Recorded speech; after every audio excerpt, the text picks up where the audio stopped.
That Range Rover pulling into the parking spot next to you didn't cost what you think it did. Neither did those designer shoes in your coworker's Instagram story or that beach house your friend just posted from. The wealth you're seeing everywhere isn't real. Most of it is rented, leased, or financed into oblivion by people who are actually broke. I'm about to show you the exact clues that separate people who have money from people who are just really good at looking like they do. Because once you understand these patterns, you'll never look at luxury the same way again. Let's start with something that's going to make you rethink every luxury car you've ever envied. Only 8.5% of people who buy vehicles over $100,000 actually pay cash. The rest are either leasing at 31% or financing at over 60%. That $2,201 average monthly payment you're seeing, that's not wealth.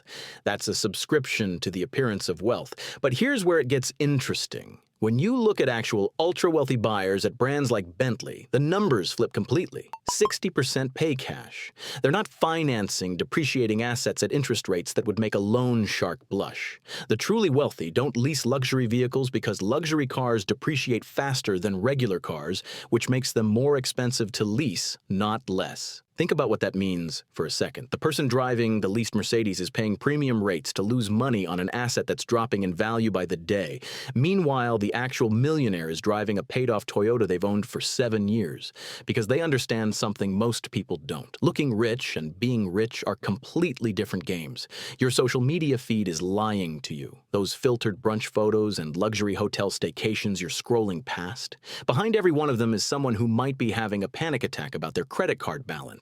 Research from Credit Karma found that Gen Z and millennials are experiencing what they call money dysmorphia, where the constant exposure to luxury lifestyles on Instagram and TikTok creates such warped expectations that people go into debt just to participate. The irony is brutal. Genuinely wealthy families view social media as a security risk, according to J.P. Morgan. They don't post their wealth because it makes them targets. The people most aggressively displaying luxury online are statistically the ones least able to afford it. Let me show you what this looks like in practice. Between 2013 and 2016, influencer coach Lisette Calvero racked up $10,000 in credit card debt, creating the illusion of a jet-setter lifestyle. A $700 flight to Houston, a $1,000 vintage Louis Vuitton bag, all of it borrowed money to look successful. She's not an outlier. A lifestyle influencer from Singapore burned through $112,000 on luxury hotels, designer clothing, and camera equipment. She built 100,000 followers, but her monthly revenue never topped $1,500. She filed for bankruptcy in 2022. In Mumbai, a fashion influencer invested $26,500, building 150,000 Instagram followers, while earning just $480 monthly, eventually having to sell her equipment to clear debts. The entry cost for becoming an influencer averages $5,000 for cameras and equipment alone. That's impossible on a $30,000 entry-level media salary, which is why so many of them were borrowing designer bags from friends or using Rent the Runway without disclosing it, tagging brands as if they owned items they'd return the next day. What you're witnessing isn't success. It's expensive theater funded by credit cards and desperation. Now let's talk about actual behavioral patterns, because this is where you can spot the difference immediately. People faking wealth spend every dollar they earn maintaining appearances. Actually wealthy people do the opposite. They maintain modest lifestyles relative to their income, specifically to avoid struggling with money. Financial advisors see this constantly. Someone rolls up in a flashy sports car wearing expensive watches but can't qualify for a basic credit card. That's not wealth. That's someone prioritizing the performance of success over actual financial security. Real wealth is built through assets that appreciate. Income-producing real estate, stock portfolios, private businesses. The fake rich pour everything into depreciating assets like cars and designer clothes because those are visible. Those create the illusion they're chasing. High net worth individuals use credit efficiently and sparingly. They have access to significant credit lines but rarely touch them. Compare that to someone living paycheck to paycheck while maintaining a luxury car payment. They're using credit constantly just to stay afloat. Here's something that will change how you see every luxury purchase. Wealthy people don't think in monthly payments. They think in total cost of ownership. That $350 car payment actually costs over $1,000 monthly when you factor in insurance, gas, maintenance, registration, and parking. Most people never do that math. They just see the payment and convince themselves it's affordable. Meanwhile, surveys of over 4,000 millionaires found that roughly 50% have never paid more than $100 for shoes. They're living in middle-class neighborhoods driving modest cars because they understand something critical.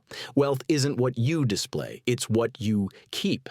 The top 1% of earners spend almost 6% of their income on education, while the middle class spends just over 1%. That gap tells you everything about where actual wealth focuses its resources. Appreciating assets, not depreciating ones. Knowledge that compounds, not possessions that lose value the moment you acquire them. Those with post-tax incomes exceeding $1 million save more than 80% of their income as net free cash flow. Read that again, 80%. They're not spending their way to wealth, they're saving their way there. Meanwhile, the person driving the Range Rover they can barely afford is saving nothing while convincing themselves the car is an investment. There's a fundamental distinction nobody talks about. Being rich means having things. The house, the car, the clothes. Being wealthy means having money you actually keep. You can see when someone's rich. You cannot see when someone's wealthy. That invisibility is the entire point. Wealth is sustainable and lasting. Riches are temporary and fragile. People who are rich prioritize spending and funding their lifestyle over investing. Even pulling in 6 or 7 figures annually, most of that money flows right back out. They might have some 401k contributions, but actual strategic investing gets pushed aside for maintaining appearances. The wealthy save a percentage of earnings regardless of how little they make. The rich spend everything and then borrow against future income to maintain the illusion. The wealthy live below their means and avoid loans except for strategic purposes. The rich live above their means and treat debt like a lifestyle tool. Here's the metric that matters. When your income from assets exceeds your expenses, you're wealthy, not rich wealthy. That's why wealth gets measured in time, not dollars. Your financial freedom number is how long you can maintain your lifestyle without working. For most people projecting wealth, that number is measured in weeks, maybe months.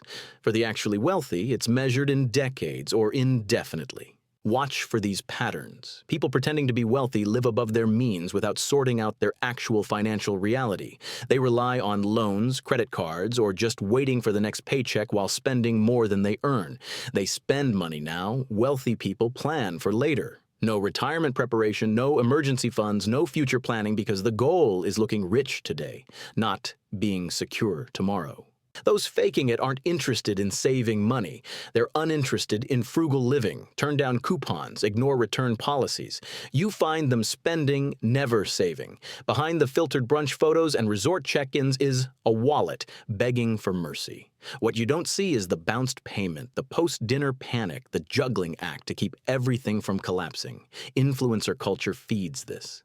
You feel like you're missing out, so you go a little more into debt to participate. Then one day you realize the credit card balance is out of control and you're not entirely sure how it happened. Except you do know. You chose the appearance over the reality. The comparison trap is genuinely toxic because you're competing against people who aren't actually winning. They're just losing more expensively than you are. That person with the luxury car isn't necessarily successful. They've just committed to a $1,000 monthly payment to look successful. Once you understand that, the pressure to compete evaporates completely. When you realize half your peer group receives monthly checks from their parents, you stop wondering why you can't keep up on salary alone. When you understand that the lifestyle you're envying is being subsidized by invisible support structures and compounding debt, the whole game changes. Most of what you think is wealth is expensive theater. The actually hopeful truth is you don't need a ticket to that show. You can build real financial security instead of performing it. A paid-off 10-year-old car, an affordable living situation, and $50,000 in savings is objectively more secure than someone with a new luxury SUV, a house they can barely afford, and $5,000 in credit card debt. But who looks more successful on social media? Who gets the career advice requests at parties? The person drowning in well-marketed debt, obviously. The system wants you feeling inadequate, so you'll spend money trying to fix it. Understanding that everyone else is struggling too is weirdly liberating. You're not falling behind. You're refusing to go into debt keeping up with people who are also in debt. What percentage of people around you are actually making it on income alone? Way fewer than you think. That's not your failure. That's not their success. That's reality. The question isn't how they're affording their lifestyle. The question is, for how much longer can they actually afford it? Because eventually, the math catches up. It always does. The next time you see someone living that luxury lifestyle, remember what you're actually looking at. You're not witnessing success. You're witnessing someone who chose the performance over the foundation. And while they're busy maintaining appearances, you can be busy building something that actually lasts. Real wealth doesn't need an audience.